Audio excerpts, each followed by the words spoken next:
Partiu pensar. Partiu pensar. Por instantes de plenitude, potência e luz.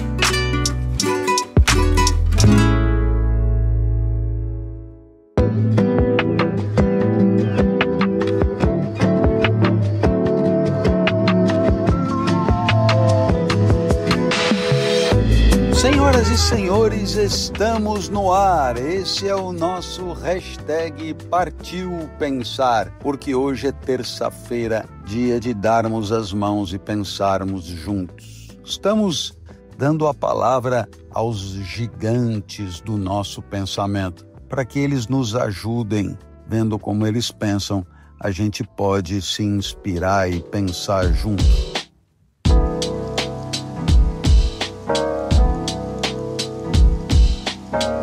A palavra está com o grande Parmênides da escola de Eleia, dos Eleatas. Parmênides, o grande estudioso do ser.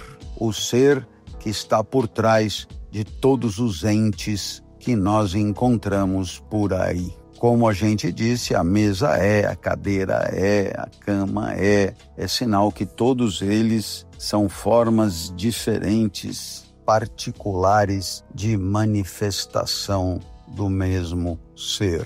Parmênides não se interessa pelos entes. E por que não?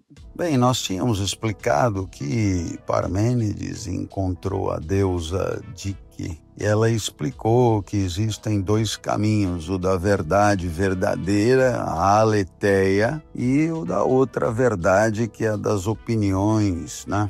E essa aí é baseada nos sentidos. A gente disse que para uns o café tá bom, para outros o café tá ruim, para outros tá quente, para outros tá frio, né? Para uns tal coisa é legal, para outras não é. Para uns, né, a lasanha de tal lugar é a melhor do mundo, né?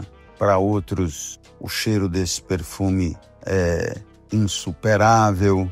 E enquanto que para outros nada disso procede. Então existem verdades difíceis de compartilhar, verdades para mim e que, como dependem dos sentidos, são verdades que funcionam meio que só para mim. Agora, as verdades provenientes da razão, as verdades que não têm nada a ver com os sentidos, essas todo mundo tem que aceitar como verdadeiras. Essas são verdades compartilháveis, como a de que 2 mais 2 são 4, né? A área do quadrado é o lado vezes o lado, a área do triângulo é a base vezes a altura dividido por 2, né?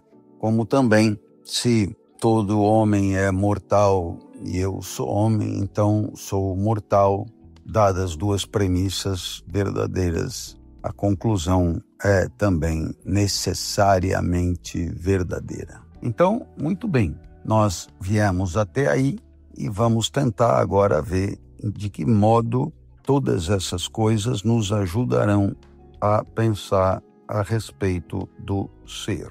Por que razão vamos atrás do ser e desprezar os entes? Por que razão vamos atrás do ser subjacente a todas as coisas e, com isso, desprezar as coisas? Ora, porque os entes, as coisas, os corpos, esses nos chegam através dos sentidos. E os sentidos são fonte de opinião. E o filósofo escolheu a via da verdade com V grande, da verdade aletheia. E por isso, o filósofo, pelo menos assim sugere Parmênides, o filósofo vai atrás da verdade compartilhável e essa não chega através das coisas dos sentidos, mas chega através das constatações da razão que são absolutamente inquestionáveis por qualquer um.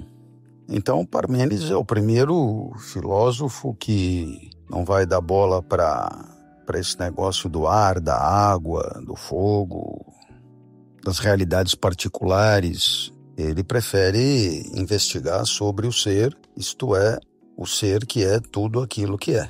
ou seja, o ser que está por trás de todos os entes particulares, que pelo fato de serem entes, são, assim como os estudantes estudam e os viventes vivem. Quando eu falo de um ente em particular, eu falo do ente em particular porque vejo, porque percebo. Esse sentido que me permite perceber um ente particular, ele, como a gente viu exaustivamente, ele não nos trará uma verdade necessariamente compartilhável. Para mim parece uma coisa, para você pode parecer outra, e cada um fica com a sua verdade. Eu não posso, portanto, construir um conhecimento seguro em cima dos sentidos, porque nunca eles me trarão uma verdade que não possa ser contrastada. Então, Parmênides vai colocar a investigação sobre os entes da natureza, do homem, etc., vai colocar isso de lado e vai se debruçar sobre o ser de um modo, ou segundo uma metodologia que é a da razão, a da busca da verdade aletheia, a da busca da verdade com V grande. Então vamos junto, me dê a sua mão, tentar pensar sobre esse ser, mas me dê a sua mão firme. Eu me sinto com você como se conhecesse bem uma montanha-russa, estivesse no ponto mais alto e você não soubesse o que vai acontecer, mas eu sei o que vai acontecer. É um despencar desagradável. Então, confia em mim, segura na minha mão, se o tranco for forte, eu estou aqui. O ser é aquilo que é. O ser é tudo o que é. E é claro que o ser tem o seu oposto. E o oposto do ser é o não ser. Pois muito bem, o que será então esse não ser? Ora, esse não ser é o que não é. E sobre o que não é, não há o que falar, não há o que pensar, não há o que imaginar. Então, a fórmula que Parmênides vai usar, que se tornou conhecidíssima, é essa aqui. O ser é e não pode não ser, e o não ser não é e não pode ser. Nem mesmo imaginado, nem mesmo pensado, nem mesmo cogitado. O ser significa que o ser existe e não pode não ser. Isto é, não pode não existir. Porque se ele não existisse, ele não seria ser. Se o ser pudesse não existir, não seria mais ser. Já o não ser, ao contrário, não é, não existe, não pode ser. Se o não ser fosse ser, então deveria existir e não seria mais não ser. Então, veja que nós estamos diante de uma fórmula que se chama princípio da identidade e que é uma fórmula que terá consequências devastadoras. Você não deve estar me levando a sério, mas não tem problema, porque as consequências que nós vamos tirar disso, elas são estranhas. Por enquanto, tudo parece de uma obviedade infantil e daqui 5 minutos parecerá de um estranhamento alucinante. A fórmula é: o ser é e não pode não ser, o não ser não é e não pode ser. Veja que nós temos aqui, além do princípio da identidade, né, nós temos o princípio da não contradição. Claro que Parmênides não os chamava assim, Parmênides não os conhecia como princípios, mas não importa. No tempo de Parmênides, esses princípios não eram ainda formulados como princípios da lógica. Aristóteles vai fazer isso muito tempo depois. Princípio da identidade, princípio da não contradição. Deixemos isso para depois e fiquemos com o que Parmênides disse. Parmênides está convencido de ter encontrado uma primeira verdade sobre o ser, sobre tudo o que é, sobre a realidade. Uma verdade forte, que por enquanto parece banal. Mas você verá, já agora, que partindo desta afirmação, o ser é e não pode não ser, o não ser não é e não pode ser, que chegaremos a consequências nada óbvias. Observe que, para Parmênides, nós estamos lidando com questões de razão. Portanto, já não importa mais se você está vendo uma mesa, uma cadeira, um quadro, não importa mais. Nós estamos nos debruçando sobre um problema que pode ser resolvido de olhos fechados. Então, qual é o elemento que parece estar por trás desse raciocínio? O elemento que está por trás desse raciocínio é que existe uma correspondência entre o pensamento e o ser. Isso é alguma coisa fundamental para nós. A estrutura do nosso pensamento corresponde à estrutura do ser. Até porque o ser é o que está por trás de toda a natureza. E é a nossa natureza que pensa. Por isso não é de se admirar que a mesma natureza que é escorada no ser pense de um jeito análogo à estrutura do ser. O modo pelo qual eu raciocínio é o mesmo modo pelo qual a realidade funciona. Então, eu usei regras da lógica, eu pensei sobre o ser, eu botei a mente para funcionar e eu estou convencido de que o jeito que a minha mente funciona é o mesmo jeito que a realidade funciona. E por isso eu posso entender a realidade. A realidade é compreensível, porque a realidade é a natureza e é a mesma natureza que também pensa. Por isso, para Parmênides, a realidade é racional, tanto quanto é racional a minha mente. Existe, portanto, uma correspondência entre o pensamento e o ser, entre o meu modo de raciocinar e a estrutura da realidade, de tal maneira que eu posso pensar e eu posso estar seguro que esse meu raciocínio não está em outro universo, não está em outra galáxia, não está completamente fora de sintonia, mas não, este meu pensamento também vale para o mundo. A matemática, por exemplo, resulta da minha atividade intelectiva. As regras matemáticas que funcionam na minha mente também são as regras do funcionamento da realidade. Você quer ver? Eu posso demonstrar para você. Eu pego 3 bananas, ponho 2 maçãs do lado, são 5 frutas. Então eu conto 1, 2, 3, 4, 5, olhando para as frutas. Agora eu mando as frutas embora e eu trabalho com 3 mais 2 igual a 5, independentemente das frutas. Então veja, com frutas ou sem frutas na minha frente, o meu modo de pensar corresponde ao que existe no mundo. Eu estou falando de 5 porque eu posso contar 5, mas vamos imaginar que fosse 5.384 e 7.512. Eu não vou somar contando 5.384 coisas com 7.512 coisas para chegar num resultado que ia dar um trabalho enorme. Então, eu faço a conta. É um modo de pensar. Se eu fosse contar, dava o mesmíssimo resultado. Então, eu posso chegar no resultado contando as coisas da realidade, ou eu posso chegar no resultado somando as coisas na minha mente e dar o mesmo resultado. Como você vê, existe um elo entre, um liame, uma correspondência entre aquilo que eu penso e o modo como as coisas são. A partir de agora eu não preciso mais do caminho da opinião, do caminho dos sentidos. A partir de agora eu posso lidar com a minha mente. Ela me basta.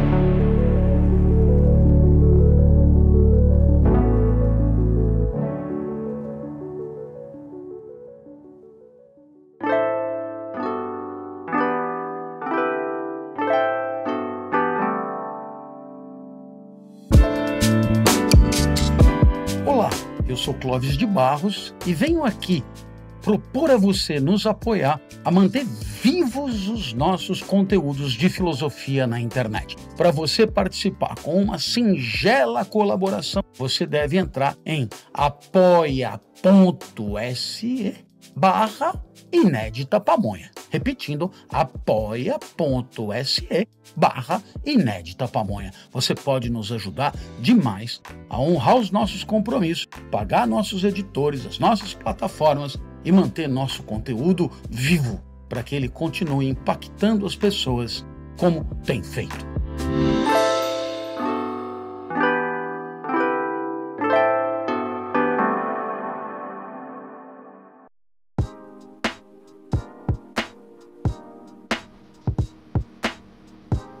Veja, fechando os olhos, eu sei que o não ser não pode existir. Se ele existisse, ele não seria não ser. Agora, se eu abrir os olhos, é possível que eu seja levado a erro. E por quê? Porque se eu abrir os olhos, eu posso ser levado a pensar em alguma coisa diferente. O que eu acabei de dizer? O não ser não pode ser. O não ser não pode existir. Mas na hora que eu olho para o mundo, os nossos sentidos dizem que o não ser existe. Como assim? Porque as coisas que nós olhamos diante de nós, elas estão o tempo inteiro passando do que são para o que já não são mais.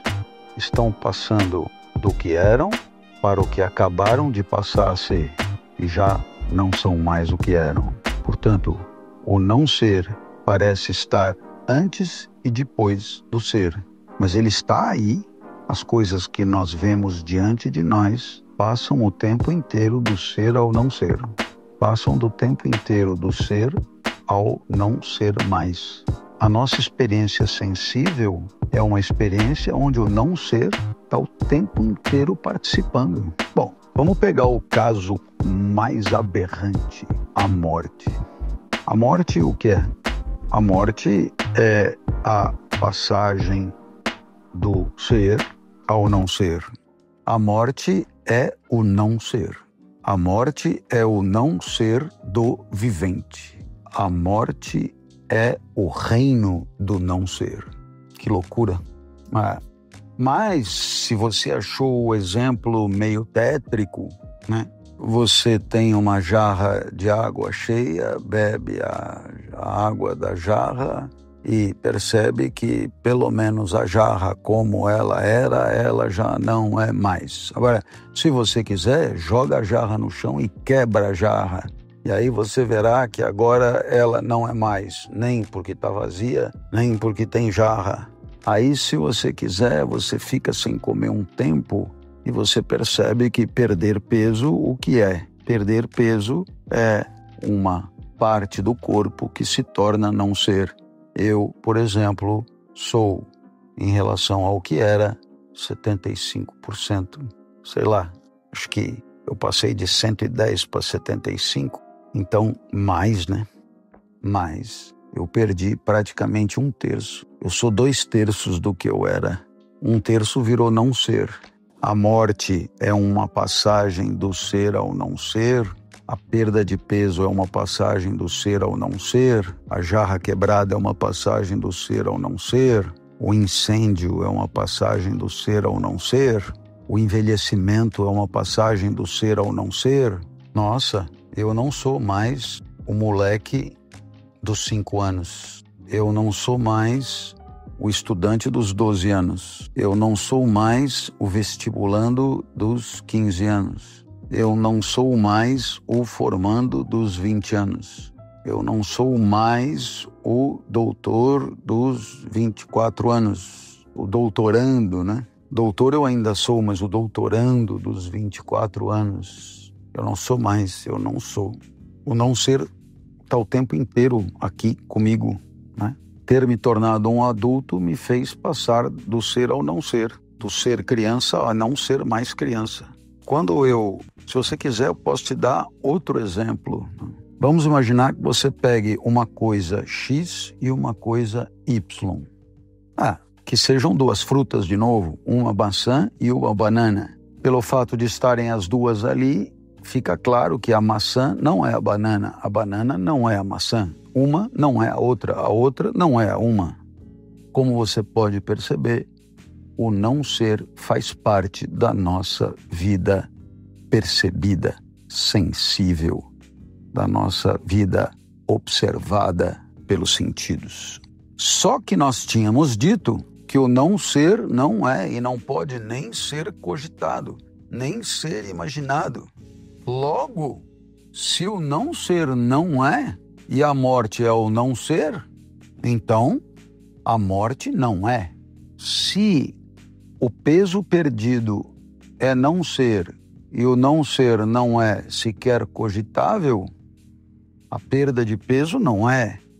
O deixar de ser não é. E aí começa a ficar interessante. Se o não ser não existe, então o tornar-se não existe. Não existe o devir. Não existe o vir a ser. E não existe o deixar de ser. Porque o deixar de ser exige considerar o ser e o não ser. O vir a ser exige considerar o não ser e o ser que acaba de advir. Ora, se o não ser não pode ser considerado, o devir não pode ser considerado. A transformação não pode ser considerada. A mudança não pode ser considerada. Podemos então tirar daí consequências estarrecedoras, chocantes, avassaladoras, apenas aplicando a lógica. E o que é que Parmênides vai nos ensinar? A primeira coisa que ele vai nos ensinar é a partir da pergunta: pode o ser ter surgido em algum momento, em algum lugar?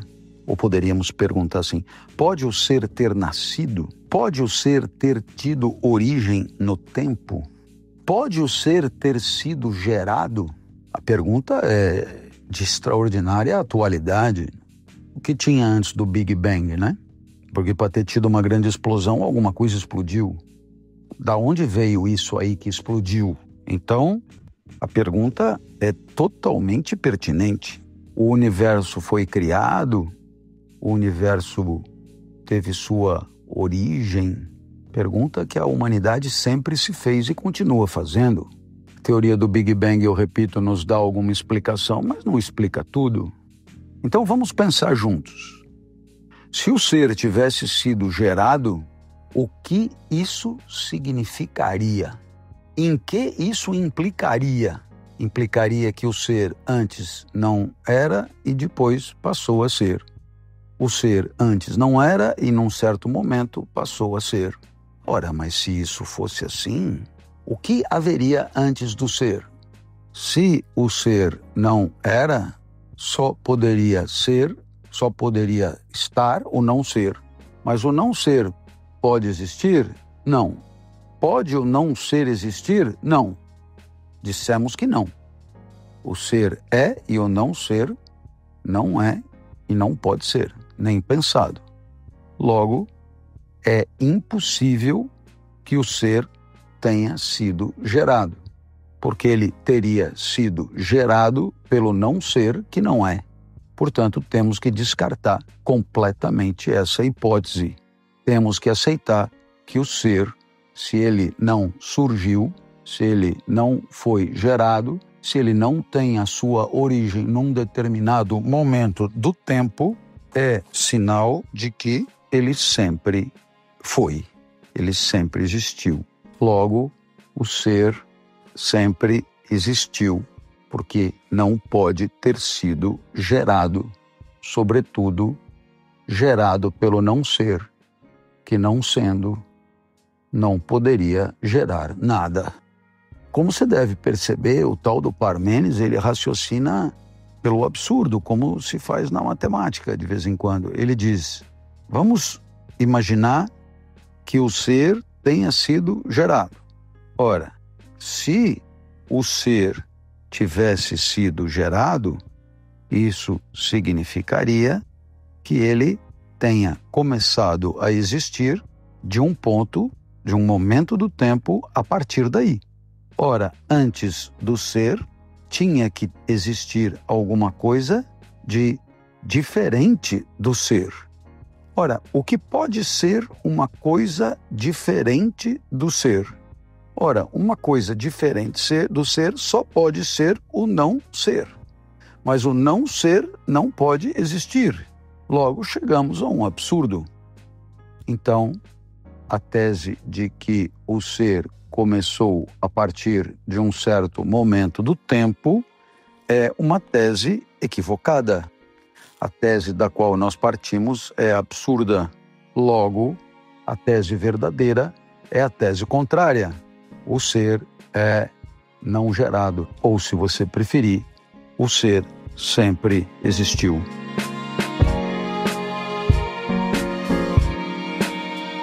Você curtiu? Loucura, não?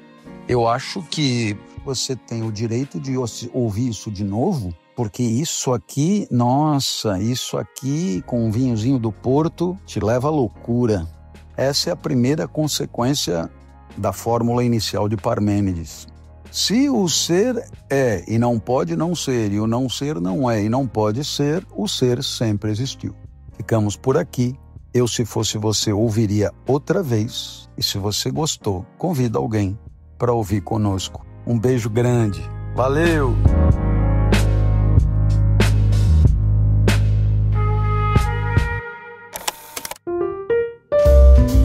Este conteúdo foi trazido até você pelo Espaço Ética, a assessoria oficial do Clóvis de Barros.